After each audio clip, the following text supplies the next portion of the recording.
नमस्कार। आज की बौद्ध कहानी का शीर्षक है सही मार्ग, जिसमें एक अभिभावक और एक मंदबुद्धि बालक की कहानी को दर्शाया गया है।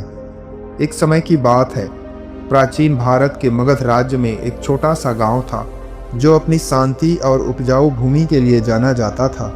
इस गांव में एक धनी व्यापारी रहता था जिसका नाम धनंजय था। वे अपनी ईमानदारी और उदारता के लिए दूर दूर तक प्रसिद्ध थे। उनका एक ही पुत्र था, अर्जुन, जो अपने पिता के विपरीत था।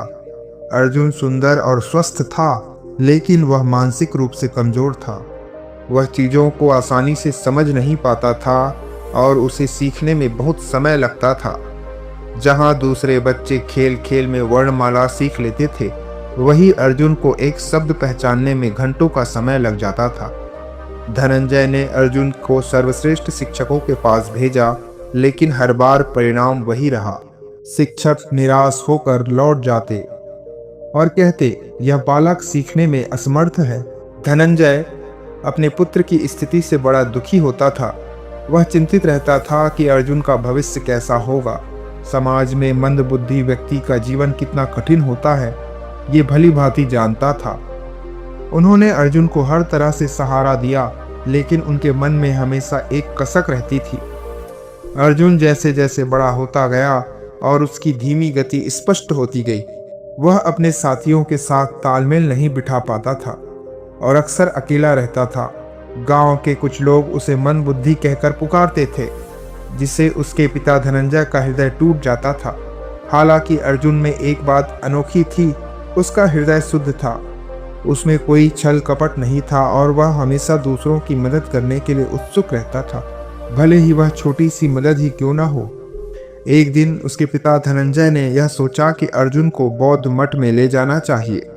शायद बौद्ध भिक्षुओं की शांतिपूर्ण और ज्ञानवर्धक संगति उसके मन को कुछ स्थिरता प्रदान कर सके। उन्होंने अर्जुन को लेकर बुद्ध के शिष्यों में से एक प्रसिद्ध भिक्षु सारिपुत्र के पास गए। सारिपुत्र अपनी बुद्धिमत्ता और करुणा के लिए जाना जाता था। धनंजय ने सारिपुत्र से कहा, हे पूज्यवर, मेरा पुत्र अर्जुन सीखने में बहुत धीमा है। मैंने उसे हर संभव शिक्षा दिलवाई, लेकिन वह कुछ भी ग्रहण नहीं कर पाता। मेरा हृदय उसके भविष्य को लेकर बहुत चिंतित है। कृपया आप उसे कोई ऐसा मार्ग दिखाएं जिससे वह अपने जीवन को सार्थक बना सके। सारिपुत्र ने ध्यान से धनंजय की बात सुनी और फिर उन्होंने अर्जुन की ओर देखा। अर्जुन एकटक सारिपुत्र को देख रहा था। उसके चेहरे पर भोलेपन के अलावा कुछ और नहीं था। सारिपुत्र ने अनुभव किया कि अर्जुन का मन यद्यपि सीखने में धीमा है, परंतु उसमें निर्मल चित्त है। उन्होंने धनंजय से कहा, आप चिंता ना करें, प्रत्येक व्यक्ति का अपना एक मार्ग होता है। अर्जुन को मैं अपने साथ रखूंगा और उसे वह शिक्षा दूंगा जो उसके लिए उपयुक्त होगा।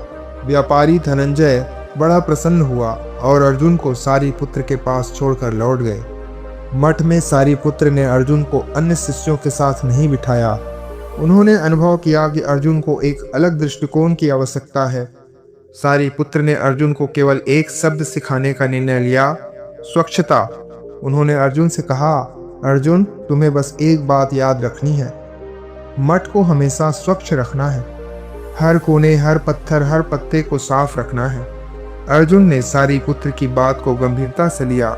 वह हर सुबह उठकर मठ की सफाई में जुट जाता। वह झाड़ू उठाता और घंटों तक मठ के आंगन को साफ करता। जहां कहीं धूल का एक एक कण भी दिखता, वह उसे हटा देता। शुरुआत में अन्य भिक्षु अर्जुन को देखकर हंसते थे। उन्हें लगता था कि सारिपुत्र अर्जुन को कोई गंभीर शिक्षा क्यों नहीं दे रहे, लेकिन सारिपुत्र धैर्यवान थे। उन्होंने देखा कि अर्जुन पूरी लगन और एकाग्रता के साथ अपना काम कर रहा है। अर्जुन हर दिन अपने काम में और भी निपुण होता गया। उसकी सफाई इतनी सटीक थी कि मठ का हर कोना चमकने लगा। इस प्रक्रिया में अर्जुन का मन धीरे धीरे एकाग्र होने लगा।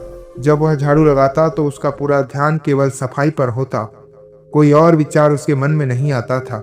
एक दिन सारिपुत्र ने अर्जुन को अपने पास बुलाया और पूछा, अर्जुन, जब तुम मठ की सफाई करते हो तो तुम्हें कैसा लगता है?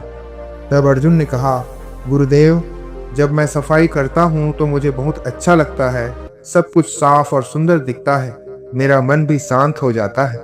तब सारिपुत्र मुस्कुराए और अर्जुन से पूछा, स्वच्छता का क्या अर्थ है? तो अर्जुन कुछ देर सोचता रहा, फिर उसने कहा, स्वच्छता का अर्थ गंदगी को दूर करना। सारिपुत्र ने उसे आगे बढ़ाते हुए कहा, बिल्कुल सही अर्जुन, और यह गंदगी केवल धूल और कचरे की ही नहीं होती, हमारे मन में भी गंदगी होती है, जैसे लालच, क्रोध और अज्ञानता। जिस प्रकार तुम मठ से धूल और गंदगी हटाते हो, उसी प्रकार हमें अपने मन से भी इन मानसिक अशुद्धियों को हटाना होगा, तभी हमारा मन स्वच्छ होगा और हम सही मार्ग पर चलेंगे। अर्जुन ने पहली बार इतनी गहरी बात सुनी थी, लेकिन उसे समझ आने लगा था कि उसके भीतर कुछ जागृत हो रहा था। जब वह मठ की सफाई करता तो वह अपने मन से भी लालच, क्रोध और अज्ञानता जैसी मानसिक गंदगी को हटाने का अभ्यास करने लगा। वह समझने लगा कि जिस प्रकार झाड़ू भौतिक गंदगी को साफ करती है, उसी प्रकार ध्यान और करुणा मानसिक गंदगी को साफ करती है।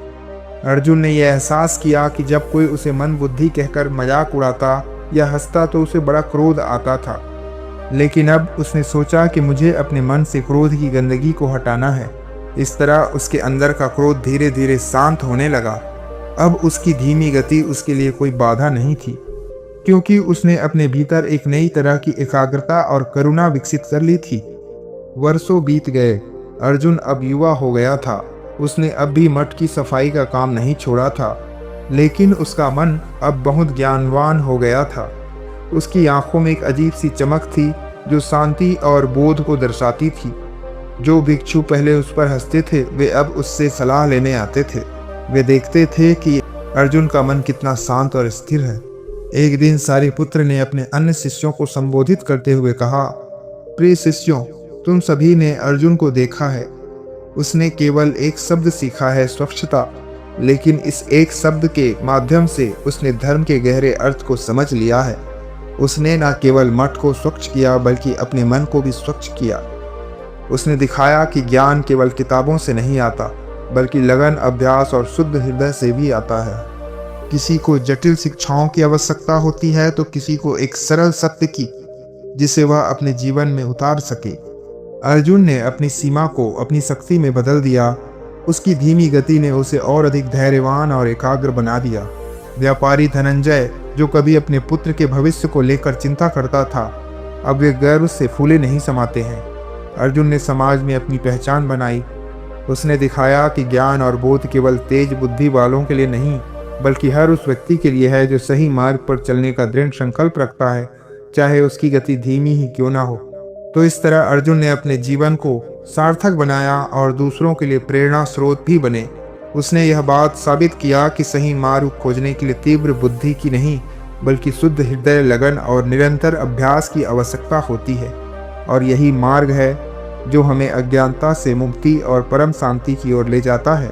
धन्यवाद। नमो बुद्धाय।